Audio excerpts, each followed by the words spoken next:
Oh my goodness. Hello and welcome. Hello and welcome. Oh, I just got back from Heartwood. We had our fall workshop, our shifting seasons, preparing ourselves for the fall season women's workshop today. It was a 3-hour mini retreat at Heartwood, and it was delightful. I am telling you, I'm really starting to get into the groove of these things. They are phenomenal for me and apparently everyone else, but I am flying high. I feel so good, so good, so good that today was just absolutely wonderful. So, if you are new here, I wanted to welcome you. A lot of you probably were there today. We had a good crew of women, and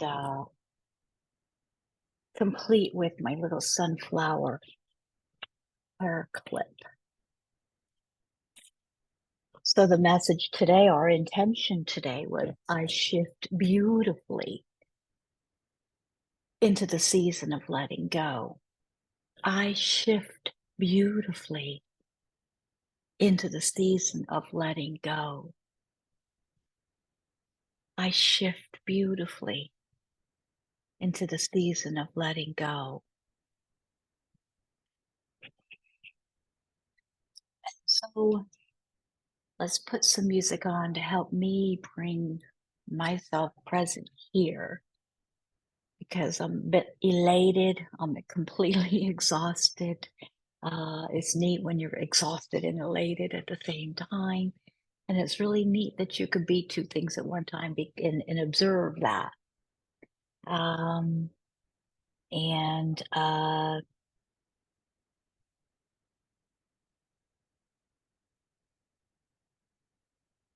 let's put some music on to help me, you, us come into this space.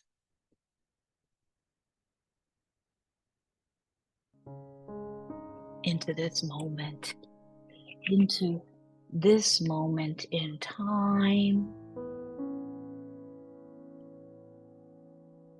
for this message today, allowing the forehead to release some of the creases of stress and the facial expressions, let them soften, relax the jaw. There's a lot here, so take a couple breaths to just the face, around the eyes.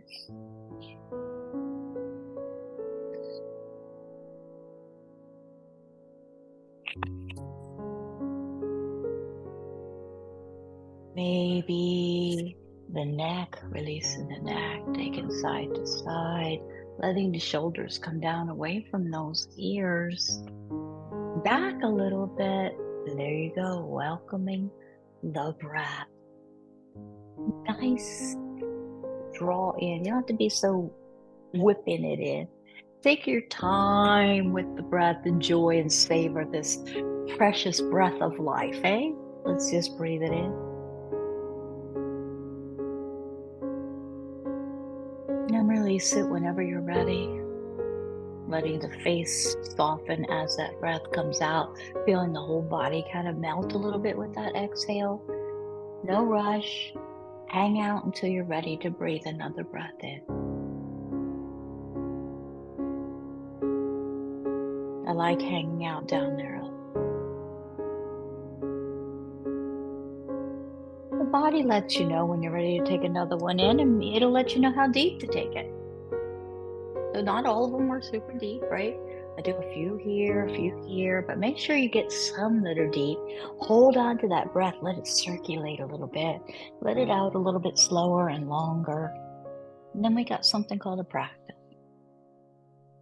And the way that works with our nervous system is quite miraculous. And just like that, I've released a lot of stimulation and stress. Oh, feel the nourishment of the breath. Welcome to Zenful Conversations.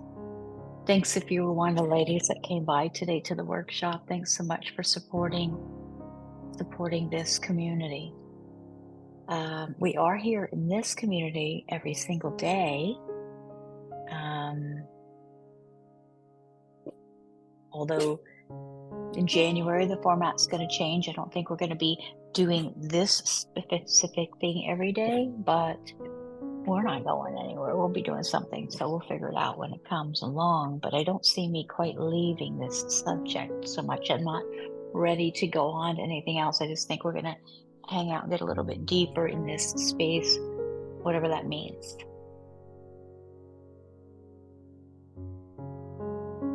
The Book of Awakening is what we're taking a look at this year. The Book of Awakening, offered to us by Mark Nepo. Excuse me. It's the New York Times best-selling book described as having the life you want by being present to the life you have. And the message we are offered today, this day number 2063, is titled Unconditional Love. Unconditional love.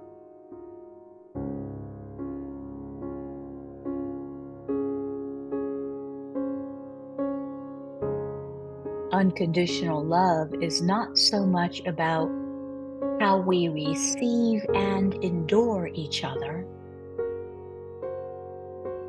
as it is about the deep vow to never, under any condition, stop bringing the flawed truth of who we are to each other. Wow. Let's hear that again.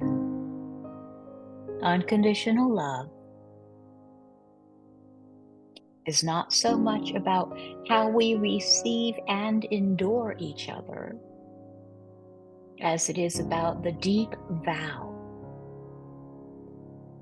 to never, under any condition, stop bringing the flawed truth of who we are to each other.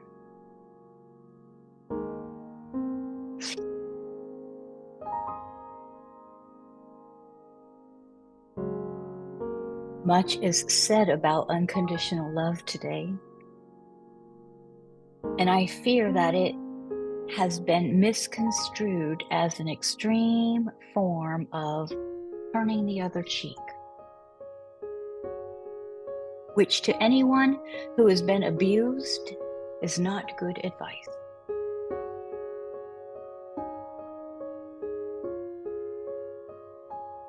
However, this exaggerated passivity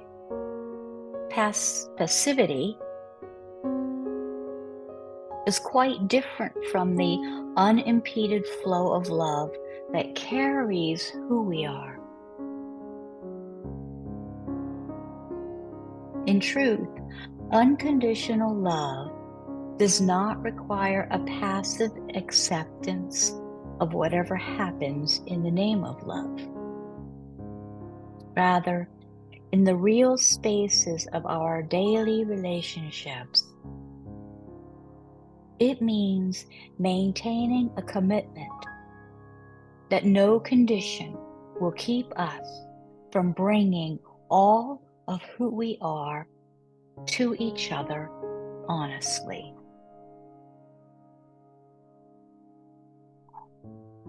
So let's hear that again. Rather, so in truth, unconditional love does not require a passive acceptance of whatever happens in the name of love. Rather, in the real spaces of our daily relationships, it means maintaining a commitment that no condition will keep us from bringing all of who we are to each other honestly. For example, on any given day, I might be preoccupied with my own needs, and I might overlook or bruise what you need and hurt you. But then you tell me and show me you're hurt, and I feel bad. And you accept that sometimes I go blind to those around me. But we look deeply on each other, and you accept my flaws, but not my behavior. And I am grateful for the chance to work on myself. Somehow, it all brings us closer. Unconditional love is not the hole in us that receives the dirt, but the sun within us that never stops shining.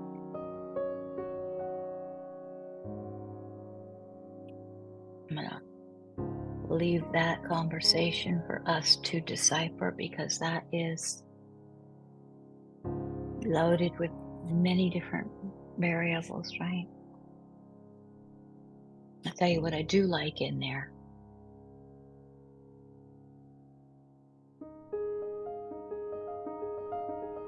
Is that it's been misconstrued as an extreme form of turning the other cheek. Well, if you loved me, you'd do this or any of that. So, which to anyone who has been abused is not a good advice. Honoring ourselves, and however that means shows up for us.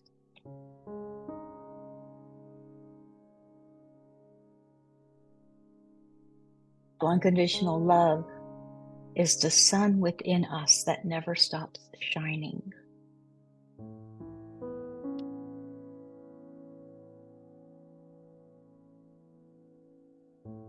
The meditative exercise that we are offered today asks us to center ourselves, center yourself,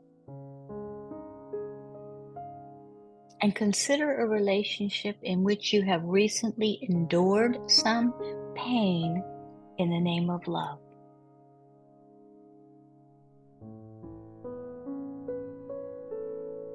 And as you inhale deeply, consider the conditions that keep your pain unexpressed.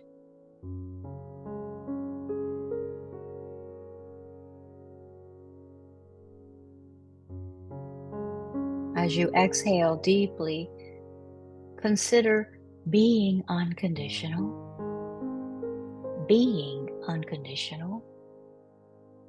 as a bringing forth from within, rather than the enduring of what comes from without. Outward, inward, out, instead of outward, in. So let's hear that again. Center yourself and consider a relationship in which you have recently endured some pain in the name of love. And as you inhale, consider the conditions that keep your pain unexpressed. And then as you exhale deeply, consider being unconditional as a bringing forth from within, rather than the enduring of what comes from without. Enter your day and consider bringing forth who you are in the name of love. I bring forth who I am in the name of love. And thank you for being here and receiving. Please visit zenfulconversations.com. My website is pretty out of date right now, but you can still get on my mailing list, and that's what's important. Someone will be fixing it all up pretty soon here. In deep gratitude. Namaste. See you tomorrow.